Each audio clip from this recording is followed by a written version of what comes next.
তোমাকে কেমন ভাবে আঘাত করেছে? আহারে, আমি তোমার মাথায় ফুঁ দিয়ে গেছি। আন্টি, তুমি আমার জন্য কত কিছু করো। তোমার শুধু আঘাতই লাগেনি, তোমার প্রতি আমার ভালোবাসাটাও বেড়ে গেছে। ঠিক আছে, ভালো করে বিশ্রাম নাও। হ্যাঁ, এরপর থেকে প্রাচীন জিনিসের ব্যবসায় কিন্তু আর জড়াবে না, মনে থাকে যেন। আমি আছি তো। তুমি চিন্তা করো না আন্টি, আমার শক্তির দ্বারা এখন থেকে আমি তোমাকে আর মাকে সুখে রাখতে পারবো। হ্যালো, কি বললে? অপারেশনের খরচ 50 লাখ? আন্টি, কি হয়েছে আমাকে বলো। ডাক্তার বলেছেন তোমার মায়ের অপারেশনের জন্য 50 লাখ টাকা দরকার। অপারেশন তাড়াতাড়ি না করানো হলে যে কোনো সময় অবস্থা খারাপ হতে পারে। অপারেশনের জন্য 50 লাখ?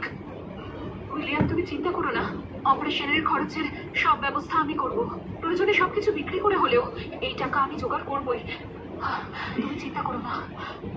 আগে হলে 50 লাখ আমার কাছে একটা বিশাল অঙ্কের টাকা মনে হতো, কিন্তু এখন আমার কাছে আছে 50 লাখ তো কিছুই না।